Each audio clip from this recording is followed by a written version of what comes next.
Fala pessoal, tudo bem? Aqui quem fala é o Adriano Lista. A gente vai ver um pouquinho do que aconteceu nessa final, principalmente a fase ofensiva de cada equipe, que também ali vai englobar a fase de defesa. Primeiramente, a gente vai começar aqui da equipe flamenguista, onde uma das situações interessantes do jogo, assim, a construção ela foi bem detalhada em partir um pouco a equipe. A gente não viu muitas situações ali de passe por dentro, viu uma equipe jogando ali, principalmente com os alas dando bastante amplitude e os extremos ali um pouco mais por dentro, né, no começo do jogo. E no decorrer da partida também. Eu gostei muito da situação ali, da utilização do Varela nesse tipo de saída, porque assim, a construção dele de fora para dentro foi muito importante, até porque o jogo por dentro não saía tão bem. Por que não saía tão bem? Veiga e Andreas são jogadores apesar de ser de ataque, tem uma recuperação muito boa nessa situação ali de marcação. Então, além ali dos zagueiros do Palmeiras serem zagueiros que saltavam pressão muito bem, inclusive o Bruno Fux fez uma baita partida. Como eu falei, né, Andreas e Rafael deram sustentação muito boa ali na recuperação defensiva. Isso fez com que o Palmeiras tivesse muito sucesso quando o Flamengo buscava o jogo por dentro. Tanto que a equipe percebeu isso, né, durante a partida, e não buscou tanto essa situação, né. E um dos detalhes mais utilizados, inclusive na temporada toda aí do Flamengo, desde a chegada também do Felipe Luiz, é essa situação de dinâmica de terceiro homem, que é uma coisinha bem utilizada por eles e dá muito certo. Inclusive nesse jogo rápido, né, com o Rascaeta ali, Bruno Henrique, jogador de bom desmarque. Então a gente viu que essa dinâmica de terceiro homem foi bem procurada ali no jogo. Não encaixou por um acaso mesmo, ele não deu certo, até porque o Palmeiras com a linha de 5 ali, obviamente, né, zagueiros que saltam uma impressão também muito inteligentes na cobertura, isso aí acabou não se desenhando tão bem, mas poderia ter dado certo sim. Uma coisa que o Flamengo usa bastante, dá certo pra caramba, inclusive no jogo contra o Vitória, se a gente for ver ali, no Mundial também, deu muito certo, que fez bastante gols a partir disso, na temporada também, né? Então, aí uma situação que eles buscam e dá muito certo. É, Saindo dessa situação que não deu muito certo assim no jogo em relação a sair gol, um dos pontos que eu mais gostei foi essa situação do Varela saindo de fora para dentro. Isso aqui deu muito certo, até porque se a gente for ver, o Flamengo tinha laterais ali jogando numa amplitude boa.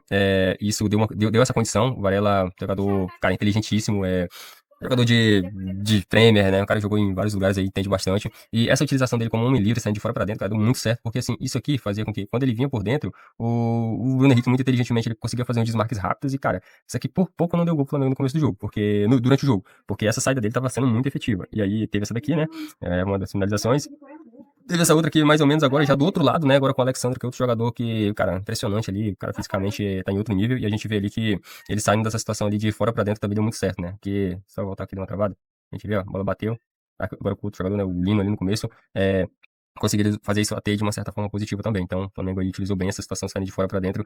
Que conseguiu dar um certo resultado, né? O time conseguiu avançar ali no terreno de jogo.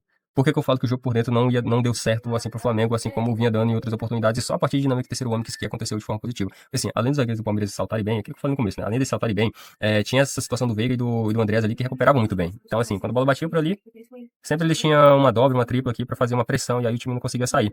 Então, assim, essa situação do passe por dentro, ela só não dava certo por conta disso. Até acho que não é nem uma questão do Léo ali jogar ou algo assim, é mais uma questão mesmo de estrutura, porque eu confesso que não assisti o jogo do Brasileirão, mas taticamente ali no jogo, nesse jogo específico que a gente tá falando, o Palmeiras cara, muito forte ali nessa contenção por dentro. Parecia que tava quebrado, mas não. É um time que era muito inteligente ali no momento de recuperar, principalmente nesse passe entre linhas. Então, a gente vê que eles mordiam bastante quando o jogo batia nessa região. Tanto lado direito quanto esquerdo, né? Então a gente vê que, olha, aparentemente a linha tá quebrada, mas quando a bola batia por aqui, esses dois homens aqui eram muito responsáveis por fechar ali esses corredores, principalmente ali, esses corredores intermediários, e isso aqui fazia com que o jogo por dentro não fosse uma boa alternativa. Cara, muito bem explorado ali, principalmente quando ele faz a substituição do Lino pro Everton Cebolinha, acredito eu que é justamente também pensando nisso, pensando num jogo mais desafogado por fora do que intermediário por dentro. Porque eu acredito eu, se ele quisesse ganhar meio, quisesse controlar ali o jogo por dentro, ele teria colocado outros jogadores, como o Saul, que tem uma boa recepção, que consegue ditar bem o jogo nessa região.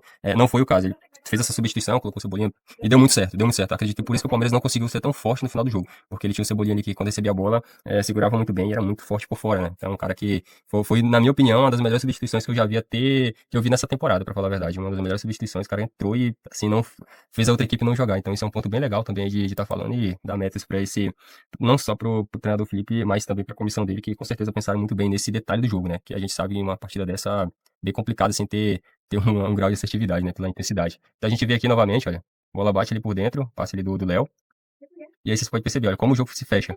Todo mundo pesando, mas nenhum passe assim tão positivo pra buscar. E aí a gente já vê a contenção aqui dos médicos, ó. E aí o jogo já começa a ficar ruim. Olha, o Léo já chega ali, já faz uma pressão. E o Bruno tava excepcional no jogo, né? O Bruno Fux fez uma partida maravilhosa. Então esse é um ponto bem legal. Aqui outra situação, coloquei essa daqui errado, né? Mas ela encaixa naquela de fora pra dentro. Cara, nas batidas de escanteio foi bem interessante de ver, porque assim, foi uma coisa bem procurada pela equipe do Flamengo. O time procurou bem isso, a gente consegue perceber que os dois batedores do jogo foram o Carrascal e o Arrascaeta, dois jogadores ali que batem muito bem na bola. E um ponto bem legal assim, de estrutura é que assim, o Flamengo criava meio que alguns bloqueios aqui, e a gente vê que o, o Danilo saía sempre de trás, né? E o legal dessa equipe do Flamengo é que eles gostam desse tipo de situação, né? Tipo, no jogo do Atlético Mineiro, quem viu, vê que o Léo ataca muito essa parte central e geralmente eles têm algum jogador que ataca nessa região. Nesse jogo foi o Danilo, né, cara? Foi bem demais, né? Ele conseguindo ali atacar esse espaço aqui que alguém fazia ele um bloqueio, né? Não o Arrascaeta, né? Que foi ele. Não deu tão certo assim, né? Ele não chegou tão bem. Mas a gente vê essa outra aqui também a mesma coisa, lá do contrário. A gente vê aqui alguém chegando, um bloqueio aqui, outro bloqueio aqui, a chegada pra cabecear. Um ponto assim, se vocês forem observar no jogo ali, é que essa imagem tá fechada, pra não dar direitos. Um ponto legal de vocês verem ali no jogo é que as batidas que dão certo são as batidas de perna aberta. Porque acredito eu que eles buscaram esse tipo de batida. Porque a de perna fechada, se a gente for pegar no jogo, ela é muito mais complicada de tu bater ela de forma aberta. Então, assim, acredito eu que talvez teve essa percepção, não sei se foi passado, né? Isso aí é bem difícil de saber. Mas eu acredito que essa situação de batida perna aberta ali foi excepcional para esse tipo de posicionamento acontecer, né? Não só bloqueio, mas a maneira de atacar. Porque, assim, quando tu bate perna aberta, fica muito mais fácil dessa bola chegar nessa fase onde ele fez o gol. Além disso, fica muito mais fácil para quem ataca do lado do Léo Pereira chegar no espaço. E também fica muito mais fácil, eu tô dizendo isso entre aspas, porque não, sentido figurado, né? Mais fácil, de atacar espaço. Então, assim, quem cabecear no primeiro, se houver algum desvio, quem tá no segundo consegue pegar tranquilo. E quem tá atacando no primeiro consegue também acertar ali, caso ele consiga cabecear pro gol, igual foi ali o gol marcado, ele faz o gol, né? Se chegar ali na medida. Então, isso aí é um ponto bem legal de observar no jogo, porque, olha, a batida como ela é feita com uma curva para fora, batida perna aberta. Então, ela facilita um pouco os bloqueios que acontecem aqui, facilita uma possibilidade de chegada do Léo, e aqui, no caso, o gol do Danilo. Então, assim, isso aqui é bem legal de ver, uma coisa que deu certo. Então, golaço aí. E essa foi a fase ofensiva do Flamengo. O Palmeiras, assim, foi uma equipe que jogou nas condições que eles tinham, né? Dois atacantes não é muito fácil de tu conseguir conter o jogo, são dois atacantes bem fixos. O Flaco é um jogador que se entrega bastante, mas, assim, querendo ou não, perdendo o cara ali de meio, tu não consegue segurar tanto assim, né? A bola e tudo mais. E tu tem que atacar, querendo ou não, né? E acaba que o Palmeiras essa temporada teve muito azar ali, o Paulinho talvez um dos melhores jogadores do clube no Mundial, ele não tava. É uma série de coisas, né? Mas eles tinham um time, um time forte, um time bom em situação de 1-1, principalmente com o Vitor Roque, ele que foi, na minha opinião, um dos, assim, ao lado do Bruno Fux, Carlos Miguel, acho que ele foi um dos jogadores que mais tentou no jogo, conseguiu ganhar faltas, conseguiu gerar algum certo perigo. E eu só esperava mais do Palmeiras porque eles jogaram com o Alan e, cara, eu achei que eles iriam um pouco mais pra cima, né? Só que não deu certo. Mas é isso, faz parte, às vezes a estratégia não tá tão certa assim. E a gente vai ver aqui coisinhas dele, né? Vamos pegar aqui, começo. Qual foi o motivo do Palmeiras não conseguir utilizar bem aqui o jogo por dentro? Mais uma vez falando. Isso aqui é uma coisa que se vocês forem ver lá nos vídeos que eu já fiz dessa equipe do Flamengo, e se vocês perceberem bem, eles nunca dão condição para favorecer esse entre linhas para a equipe adversária. Cara, até no jogo contra o Bayern fizeram isso. Então, assim, vocês vão ver a equipe do Flamengo muito acirrada, fazendo um 4-4-2 com uma linha muito, muito equilibrada. O Pulgar talvez amou todo esse time para fazer isso. Ou com certeza é o motor desse time pra fazer isso. Então, existe um equilíbrio de linha muito forte. E quando esse jogo vem por aqui, por dentro, cara, é quase que impossível de passar, porque eles são muito fortes ali tanto no equilíbrio quanto na marcação. Então, isso aí com certeza foi um dos motivos dessa bola não ter batido tanto nessa região aqui. Então, o jogo não foi muito por aqui. E aí a gente vê que eles voltavam sempre para trás, voltando sempre para trás. É, E aqui a gente vê um abuso excessivo de bola longa no jogo, né? Uma das coisas que eu achei que talvez deu errado nessa equipe do Palmeiras foi porque, assim, quando eles voltavam o jogo para trás, e vocês forem ver ali nos vídeos do Flamengo e Vitória que eu fiz, vocês vão ver que à medida que a bola vai vindo para trás, a equipe do Flamengo vai subindo marcação. E talvez essa região que eles gostariam de buscar a bola longa, ela não foi tão acionada.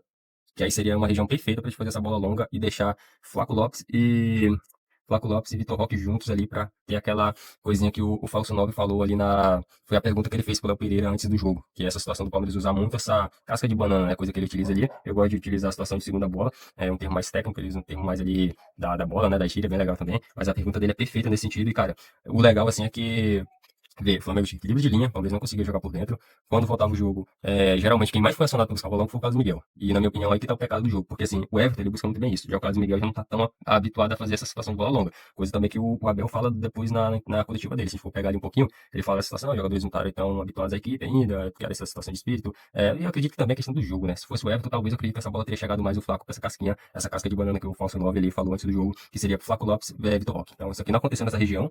Na minha opinião, o Palmeiras foi muito prejudicado nesse sentido, né? Prejudicado por conta de um mérito total do Flamengo na marcação, que subia sempre, ó. e aí fazer com que o time girasse muito o jogo por aqui. É tanto que vocês forem ver no jogo, em alguns momentos, o Vitor Roque, inclusive nessa daqui é bem interessante, o Vitor Roque e o Flávio Lopes, eles estão muito distantes um do outro. Isso aqui pra mim foi a chave do jogo, porque deixar esses dois assim longe um do outro significa que não vai ter essa bola longa para desvio toda hora. E foi o que aconteceu. E quando acontecia certo, que foi o que eu falei que a gente vai ver aqui na frente com o Carlos Miguel, eles baixavam três. É tanta coisa que, se eu não me engano, ele fala depois no coletivo, Felipe Luiz, na coletiva depois do jogo, que é baixar mais um, fazer meio que uma trinca ali, pra não deixar justamente essa bola passar para quem tá fazendo a ultrapassagem e o outro que tá fazendo ali a raspada, né? A casca de banana que o Fausto Nova falou antes da partida. A pergunta que ele fez, né? Então, era muito legal essa partida ali taticamente. E outro ponto também, se a gente for pegar ali o Flamengo, isso aqui fazia muito bem. A equipe do Felipe é muito forte nesse sentido. A gente falou aí de equilíbrio, falou de subir marcação, mas também na recuperação a equipe é forte demais. E talvez isso aqui, talvez isso possa ter sido uma das faltas gigantescas desse cara aqui, ó, Pulgar. Porque ele fazia isso aqui muito bem. Outro ponto legal dessa importância do Pulgar nesse tipo de contenção é que no começo do ano, até mesmo com o Gerson, isso aqui era muito utilizado. Geralmente quem fazia muito isso era o Gerson e o Wesley. Então, jogadores que ajudavam muito nessa recuperação. E com o Pulgar ali, meio que é quase que impossível chegar ali pelas beiradas ou no corredor de fundo do Flamengo.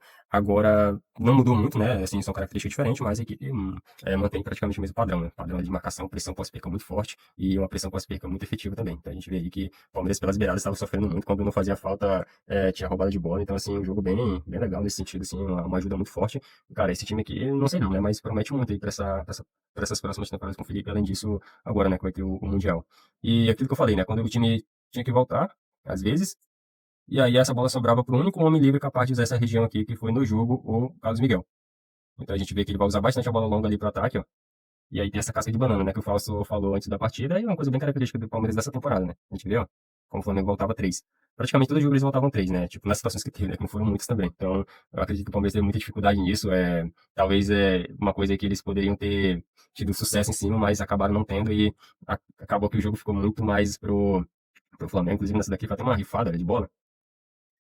E aí a gente vê que ó, o Vitor fazendo a movimentação por fora, o Flaco vai acionar, mas, cara, três ali, muito difícil, jogadores inteligentíssimos da equipe do Flamengo, vai ser muito complicado de fazer isso. Aqui mais uma vez outra bola longa, agora aquilo que eu falei, ó, distância entre um e outro, e aqui mais três de novo, descendo. Então, assim, isso foi muito difícil pro Palmeiras, acho que a estratégia que eles gostariam que desse certo não deu. A única vez que deu foi no cruzamento. A gente vai ver aqui uma perca de bola, né? Da equipe do Flamengo, justamente naquela situação de querer jogar por dentro, né? E aí acabaram perdendo a bola, o Palmeiras conseguiu acionar rápido o jogo, girou ali rapidamente também, uma coisa bem forte deles ali, essa pressão, coisa que eu falei no começo, e aí teve o cruzamento, né? Com o Flaco e o Victor na área. E aí deu quase que dá gol aqui, mas é que não aconteceu, né? Futebol é de quem realmente faz, não de quem só tenta, né? E aí o Flamengo foi campeão, né? Muito merecido, jogo muito tático, muito interessante de ver. E se vocês concordam, discordam, o que acharam, deixem nos comentários e até a próxima. Valeu!